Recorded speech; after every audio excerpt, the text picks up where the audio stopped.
Please, close your eyes for a moment and imagine this. Imagine you're back to being 14 years old. It's your first day in high school. You're walking around your school for the very first time. Is there anything you remember seeing at your school? Anything that stays with you to this day? For most of us, the answer is not really. And here's why. Please open your eyes. Because most of us saw a lot of this, blank walls. Now, when I see a blank wall, I see something else. I don't see what it is. I see what it can be. Pretty cool, right? And here's what's even more cool. This particular wall is on the side of a public school. So it's there for the kids. It's there to make them feel good about their school. So they'll want to be there. Because when I was in high school, I sure didn't want to be there. I cut class. I did school. I did school so much, I was lucky I even graduated. I was doing a lot of things I shouldn't have been doing, like tagging and getting into trouble, because things weren't right at home for me. What finally got me excited is when my art teacher took me to a museum. As soon as I looked around at all the giant art installations, I was inspired. I've seen a lot of art murals around the world, but the ones that stay with me the most to this day are the ones that no longer exist. I'll always remember an entire block that we painted in Culver City many years ago. It became a must-see destination for everyone who loves public art. The only problem was, after a few years, they tore it all down. They tore it down when the bulldozers came to redevelop the property into a luxury shopping center. I'll never forget the day that happened. I was so bummed out. I cried. It felt like such a huge loss. Looking for inspiration, I flew to Miami for the Art Basel Fair. There were a lot of great exhibitions there, but one in particular was in a giant warehouse in Little Haiti, which was a really tough neighborhood at the time. It was late, and I was on my way back to the hotel in a taxi when the driver and I started talking. And he said to me with so much pain in his voice, he said, "You know, you guys come here for Art Basel, and you bring all this art and all this money and all these celebrities, and it's really great. But when you leave, you're all gone. It's right back to the slum for the rest of us." When I heard him say that, it reminded me that nothing's permanent. All of the people coming to this man's community, gone.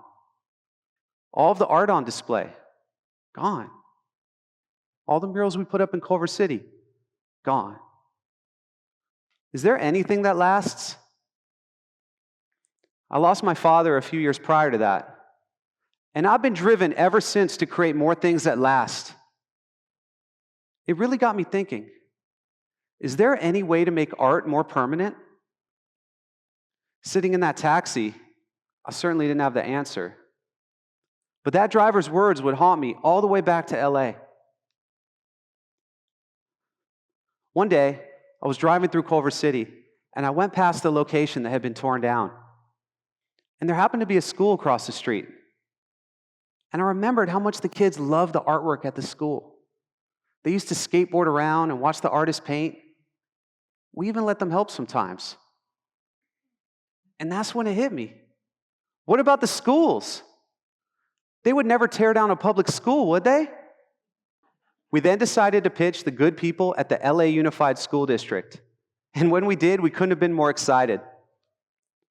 What if we immerse kids in awe-inspiring imagery, like a jaw-dropping 80-foot piece of art that stops them in their tracks and makes them think? What if we brought in big-name artists and they put up art all over the school? Picture a public school transformed into a giant open-air museum. Well, the response wasn't a no, but it was basically this. You want to make a difference? You want to put up art for us? Great. We don't have the resources for that. So there's only one way it happens. If you finance it and you take all the risk. I had a big decision to make. Before deciding then and there, I took a walk. I took a walk around the Robert F. Kennedy Community Schools. Not many people know this, but it's the site of the former Ambassador Hotel where Kennedy was assassinated in 1968. The first thing I noticed when I toured the school was the architecture. It was epic, but there was something that wasn't. The walls, they were blank. And there was one wall in particular, 4 stories high on the side of the library, that would have been perfect for a giant mural. But with no major sponsors and a school with limited funding, where would we ever get the money for it? This was a different situation than anything we'd ever faced before. And it called for a different strategy. It called for us to reach out to the best local and international artists we knew and ask them to donate their art, something we would never ask them to do commercially. In return, we made the artists one guarantee. Their work would never get taken down. When we told the artists that, the response was overwhelming. Major artists like Shepard Fairey, Kenny Scharf, Fabio Martinez, and Human said yes. And when artists like that say yes, when they come to your school and put up their work, it transforms that school into an inspirational landmark, a landmark that students can identify with and take pride in, together, as one. Our goal was for students to feel included, appreciated, and safe. After the Kennedy School, we didn't stop there. Next up was the Maya Angelou School, and we put up more art. We put up a lot more art. We put up so much art, we really transformed that school into an outdoor museum. Here's a look. And when we did that, something magical happened. Former students who once saw their school as a place to get away from came back in awe. They couldn't believe it was the same place. When other schools would come for high school games, kids wanted to tour the campus to look at the artwork. Gangs and graffiti vandals stopped tagging the school so much. Now, why would they do that? Because like everyone else in the community, they took pride in it. The principal told me he was walking around after school one day, and he came across a man just staring at a mural. He asked the man what he was doing, and the man said, "That's the artist Nunca. I came all the way from Brazil to see this." Teachers would go outside and do entire lesson plans specifically about the artwork. And here's the ultimate metric of success. Enrollment at the school shot way up. More students allowed the school to hire more teachers. Homeowners in the surrounding community made improvements to their properties to complement the school. Think about that. And it all began with a mural arts festival in which all of the students participated in the creation of the murals from the inside out.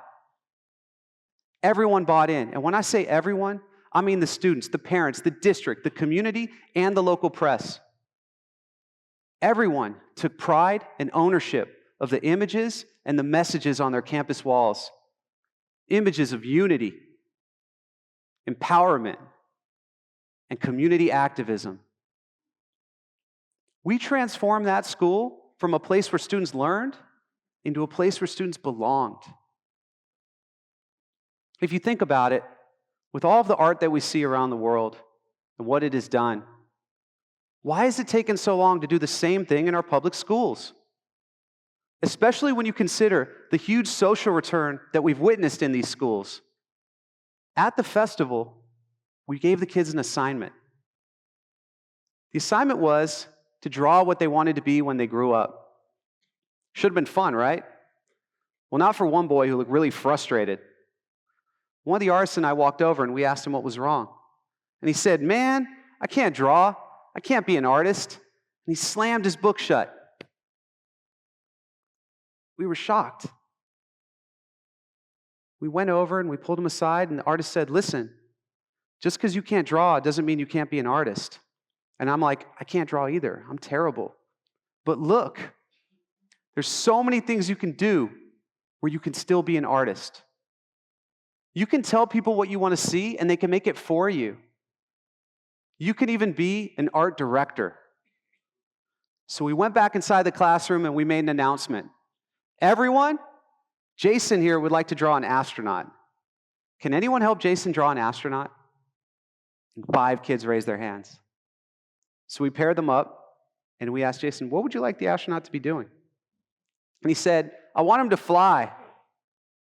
So a little girl drew an astronaut doing the Superman pose. And Jason lit up. Consider the impact that moment could have for his future. And that's when I realized how many kids must be slamming the book shut on so many different things in their lives. It's so easy to get discouraged, especially when things aren't right at home, like they weren't for me. My invitation to you is to think about how you too can become a bridge between I can't and I can, a bridge between our schools and our community, and a bridge between how the world is today and how you want it to become.